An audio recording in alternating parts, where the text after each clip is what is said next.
les cœurs prêts à obéir dans le nom de Jésus. Amen. Merci. Merci Marcos.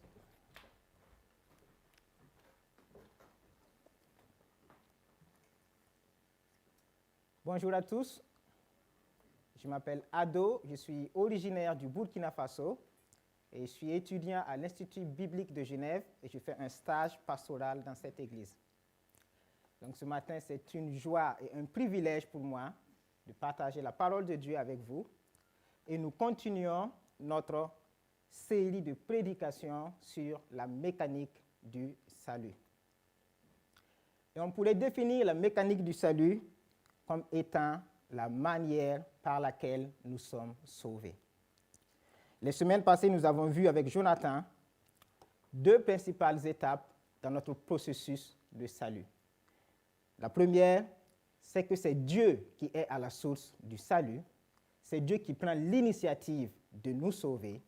Et la deuxième, c'est qu'il nous fait naître de nouveau, nous permet de croire et nous conduit à Christ. Et ce matin, nous allons parler d'une troisième étape dans cette mécanique et nous allons parler de la justification. Être justifié, c'est être déclaré juste. C'est recevoir la justice nécessaire pour aller dans la sainte présence de Dieu. Mais que signifie être juste? Dans notre société, être juste, c'est être en règle vis-à-vis des lois de la société. C'est respecter le droit. Ce qui est juste, c'est ce qui est légal. Et de ce fait, on pourrait qualifier de juste toute personne dans le monde qui vit conformément aux lois de son pays. Mais si le monde fonctionne ainsi, la justification devant Dieu ne procède pas de la même manière. Un personnage de la Bible s'est posé la question suivante, ou du moins a posé la question suivante. Comment un homme peut-il être juste aux yeux de Dieu? La justification par Dieu est une question fondamentale de la foi chrétienne. Elle a fait couler beaucoup d'encre au temps des apôtres et encore pendant la Réforme. Heureusement, la Bible, qui est la parole de Dieu, traite clairement le sujet. Étonnamment, elle nous dévoile que la justification de l'être humain se fait sans la contribution de l'être humain. Et je vous invite à lire avec moi comment l'apôtre Paul explique cette vérité aux Romains. Nous allons lire dans Romains au chapitre 3, les versets 21 à 31.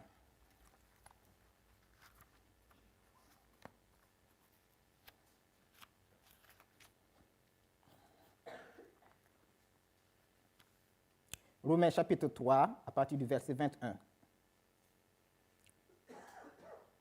Mais maintenant, la justice de Dieu dont témoignent la loi et les prophètes a été manifestée indépendamment de la loi. C'est la justice de Dieu par la foi en Jésus-Christ pour tous ceux qui croient. Il n'y a pas de différence. Tous ont péché et sont privés de la gloire de Dieu. Et ils sont gratuitement déclarés justes par sa grâce, par le moyen de la libération qui se trouve en Jésus-Christ. C'est lui que Dieu a destiné à être par son sang une victime expiatoire pour ceux qui croiraient. Il démontre ainsi sa justice, puisqu'il avait laissé impunis les péchés commis auparavant, à l'époque de sa patience. Il la démontre dans le temps présent de manière à être juste, tout en déclarant juste celui qui a la foi en Jésus. Où est donc la raison de se montrer fier? Elle a été exclue. Par quelle loi? Par celle des œuvres? Non, par la loi de la foi. En effet, nous estimons que l'homme est déclaré juste par la foi, indépendamment des œuvres de la loi. Ou bien, Dieu est-il seulement le Dieu des Juifs? N'est-il pas aussi celui des non-Juifs? Oui, il est aussi le Dieu des non-Juifs, puisqu'il y a un seul Dieu qui déclarera les circoncis justes sur la base de la foi et qui déclarera aussi les incirconcis justes au moyen de la foi. Cela signifie-t-il donc que par l'intermédiaire de la foi, nous annulions la loi? Certainement pas. Au contraire, nous confirmons la loi. Jusqu'ici, la lecture de la parole de Dieu. Dans les versets précédents, Paul démontre que l'homme est incapable d'acquérir la justification de Dieu par lui-même. Dans le texte que nous venons de lire, il définit la justification et explique le moyen par lequel elle est acquise. Paul explique que la justification par Dieu est annoncée par la loi et les prophètes, accomplie par la foi pour les juifs et les non-juifs, et qu'elle confirme la loi. Et nous allons essayer de voir un peu plus en détail chacun de ces aspects. La justification, premièrement, annoncée par la loi et les prophètes. Au verset 21 de notre lecture, Paul explique que la loi et les prophètes rendent témoignage de la justice de Dieu. La loi et les prophètes, ce sont des écrits des prophètes de l'Ancien Testament. Et à travers les prophètes, Dieu promettait de conclure une nouvelle alliance avec l'homme. Il promettait une alliance différente de toutes les autres qu'il avait conclues auparavant. Il promettait de donner un cœur et un esprit nouveau à l'homme. Il promettait de pardonner les fautes et de ne plus se souvenir de nos péchés. Dieu a également utilisé les prophètes pour donner des indications sur la façon dont il mettrait ce plan en exécution. Un enfant allait naître. Et cet enfant exercera l'autorité royale. Il sera appelé Dieu. Et son royaume éternel sera fondé sur le droit et la justice. Toutefois, il sera d'abord méprisé, frappé, arraché à la vie par la contrainte suite à un jugement. Il serait mis au tombeau. Et pourtant, il n'aurait pas commis d'acte de violence et ses lèvres n'auraient pas prononcé des mensonges. Les hommes penseront que c'est Dieu qui le punit, mais c'est pour nos péchés qu'il sera percé. C'est pour nos fautes qu'il sera brisé. Le châtiment qui nous donnera la paix retombera sur lui. Mais après avoir tant souffert, il verra la lumière et il sera comblé. Et parce que beaucoup de gens le connaîtront, lui, le juste, les déclarera justes et se chargera de leurs fautes. Voici, de façon succincte, le message que des prophètes comme Ésaïe, Jérémie et Ézéchiel ont annoncé de la part de Dieu. L'enfant qui naîtrait vivrait pour accomplir ses prophéties. Des siècles plus tard, Jésus déclara à ses disciples, « Ne croyez pas que je sois venu pour abolir la loi ou les prophètes. Je suis venu non pour abolir, mais pour accomplir. » Deuxièmement, la justification est accomplie par la foi. Jésus est l'accomplissement de toutes les prophéties de la Bible sur le salut de l'homme vis-à-vis du péché. Il est le Dieu qui devait naître comme un petit enfant. Et il a effectivement été méprisé, frappé, cloué à la croix, percé et mis au tombeau. Mais ce sont nos péchés qu'il est venu porter à la croix. Puis il est ressuscité, vainqueur sur la mort à cause de sa justice. Et c'est en lui et en lui seul que nous sommes aussi déclarés justes. Paul explique dans cette lettre aux Romains comment Dieu a mis en place ce plan de justification de l'homme. D'abord, Dieu a laissé impunis les péchés du passé. Cela signifie-t-il que Dieu a été injuste par le passé? Absolument pas. Paul appelle ce passé pendant lequel Dieu a laissé impunis nos péchés le temps de patience de Dieu. À cause de sa patience, Dieu a permis qu'Adam et Ève vivent encore bien des années après leur péché. Il leur a même permis d'avoir une descendance. C'est grâce à la patience de Dieu que l'humanité a survécu malgré les multiples péchés des hommes. La patience de Dieu est le fait que Dieu retienne son jugement. Il le suspend afin de permettre à l'homme de se repentir et de revenir à lui. Toutefois, les péchés ne pouvaient pas rester impunis indéfiniment. Dieu est patient, mais il est aussi juste. Mais comment le Dieu juste va-t-il justifier des coupables que nous sommes, tout en restant juste lui-même? Réponse: Dieu s'est offert lui-même un sacrifice de pardon de nos péchés à travers son Fils Jésus-Christ. En payant à la croix à notre place le prix du péché qui est la mort, Dieu nous rend juste en restant juste, puisque Jésus est mort avec nos péchés et qu'il est ensuite ressuscité au 3e jour en triomphant ainsi de la mort. C'est pourquoi la justification va nécessiter la foi en Jésus-Christ. Dieu nous déclare justes si nous croyons à ce que Jésus a accompli pour nous à la croix. Paul explique que cette justification par la foi se fait indépendamment de la loi, et cela signifie qu'elle est sans mérite de notre part. Nous n'avons aucune œuvre à faire pour la recevoir. Il nous suffit simplement d'y croire. La justification, annoncée par la loi et les prophètes, accomplie par la foi pour les Juifs et les non-Juifs. C'est au profit du monde entier que cette justification a été opérée et pas seulement pour les Juifs. D'ailleurs, Paul attire l'attention des Juifs qu'il n'y a pas lieu pour eux de se vanter, car c'est sans la loi, cette loi qui leur avait été donnée, que l'homme est justifié. Voici les paroles de Paul à cet effet. L'homme est déclaré juste par la foi, indépendamment des œuvres de la loi. Dieu est le Dieu des Juifs et des non-Juifs, car il n'y a qu'un seul Dieu. Les circoncis et les incirconcis sont déclarés justes au moyen de la foi.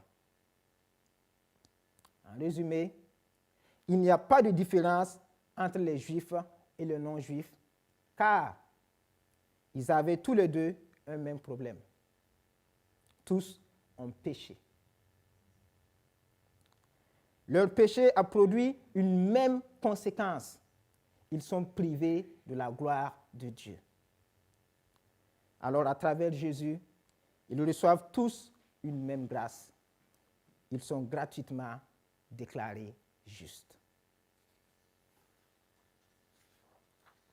Luther, un homme qui s'est beaucoup réjoui quand il a appris que l'homme est déclaré juste uniquement sur sa foi en Jésus, cite le verset 23 de notre texte en ces mots. Remarque bien ce que dit l'apôtre. Tous ont péché et sont privés de la gloire de Dieu. C'est là le point capital de cette épître et de toute l'Écriture. C'est dire que tout ce qui n'est pas purifié par le sang de Christ et justifié par la foi est péché. Embrasse ce texte, car c'est ici que vient périr le mérite des œuvres et toute la gloire de l'homme. Pour qu'à Dieu seul soit la grâce et la gloire. La justification confirme la loi. L'homme ne pouvait pas être déclaré juste par le moyen de la loi. Car personne ne peut respecter tous les commandements de la loi Et en plus, une seule violation de la loi engendrait la violation de toute la loi. Mais si la justification est reçue par la foi, indépendamment de la loi, cela signifierait-il que la foi a annulé la loi? Paul répond par la négation. Au contraire, la foi confirme la loi. 3 raisons qui soutiennent cela.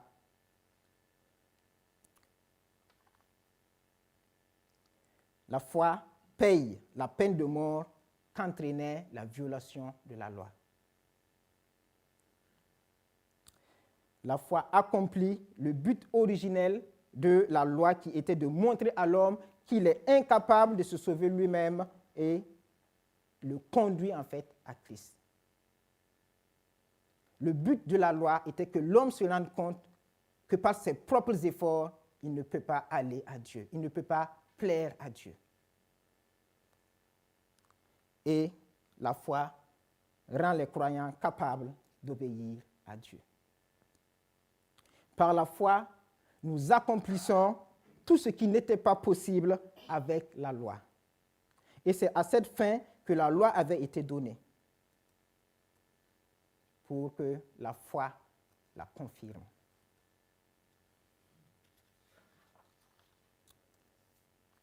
Pour conclure, la situation de l'être humain était semblable à une personne qui a contracté une dette. Puis, cette dette s'est avérée impossible à rembourser. La dette, c'est le péché. Et elle nous conduisait inéluctablement vers la mort.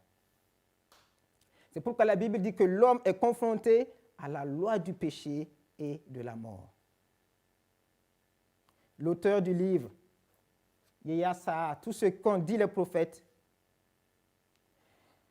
illustre cette situation de pécheur de la façon suivante. Il explique que l'homme fait face à un problème qui comporte 2 facettes comme une pièce de monnaie. D'un côté, il possède quelque chose qu'il ne veut pas. C'est sa nature pécheresse. Ou la dette contractée qui le conduit vers la mort éternelle. Et de l'autre côté, il a besoin de quelque chose qu'il ne possède pas. La perfection. Le crédit ou la justice nécessaire pour payer la dette. Aucune œuvre personnelle ne lui permet de combler le débit. La situation de l'homme est dramatique. Et en plus, il n'a pas la solution. Son désespoir est flagrant. Sa mort est certaine. Mais face à cette condamnation, Dieu lui tend la main. Dieu a la solution pour le sauver de la mort. Et voici la solution que Dieu nous a apportée. L'auteur explique que quand Dieu nous justifie, c'est comme s'il faisait un versement à l'avance sur notre compte. Il y place sa perfection en réponse à notre foi en Jésus-Christ. Et à cause de sa justice qui dépasse de loin notre péché, nous pouvons considérer notre dette comme étant payée.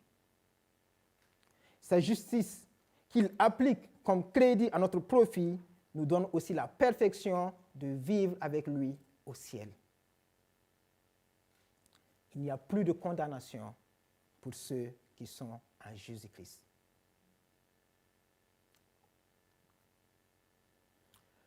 Quatre choses à retenir sur la justification. Elle est totalement une œuvre de Dieu. L'homme est rendu juste par la foi et rien que par la foi en Jésus-Christ. La justification est la même pour tous les hommes. Il n'y en a pas qui sont plus ou moins justifiés que d'autres. Et puisqu'il nous a justifiés, Dieu ne continue pas à nous juger ou à nous faire souffrir pour des péchés du passé. Nous sommes rendus justes à ses yeux. Et toute chose est devenue nouvelle.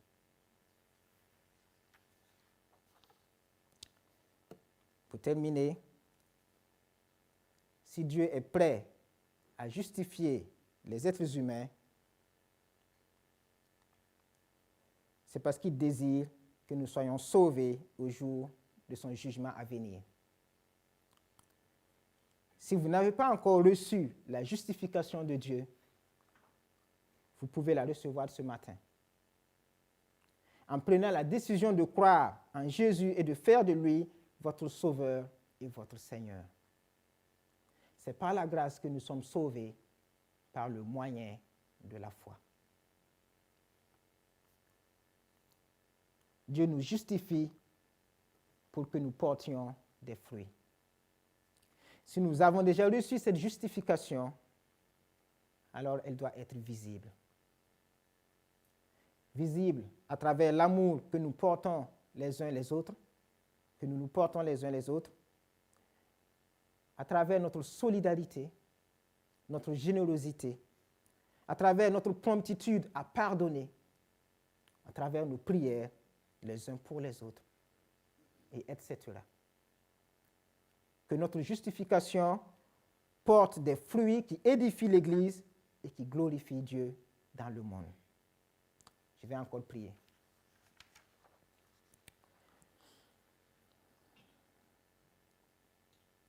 Oui, Éternel, notre Dieu et Père, merci pour ta parole ce matin. Merci parce que tu as été patient avec nous. Et Seigneur, tu as même laissé impunis des péchés par le passé. Mais tu avais ton plan. Et par la croix, Seigneur, tu as ôté tous ces péchés qui étaient en suspens. Merci parce que nous sommes déclarés justes par la foi et non par les œuvres. Seigneur, nous sommes incapables d'obéir à la loi, mais tu nous rends capables d'obéir à la foi. Aide-nous, Seigneur,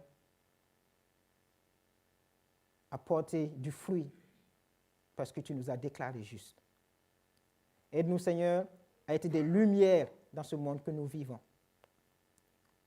Aide-nous à briller et que ta justice en nous, Seigneur, soit visible. Donne-nous d'être des témoins et d'annoncer cette bonne nouvelle. Seigneur, toutes ces personnes dans le monde qui pensent être justes, mais qui ne le sont pas en réalité. Aide-nous à les aider à comprendre que c'est par la foi et la foi en Jésus-Christ seul qu'ils seront aussi déclarés justes comme nous. Je te prie pour, Seigneur, une personne dans cette salle qui ne te connaît pas encore, touche son cœur et donne-lui, Seigneur, de se repentir et de te recevoir Jésus dans sa vie comme Sauveur et Seigneur, pour la gloire de ton nom, Seigneur. Amen.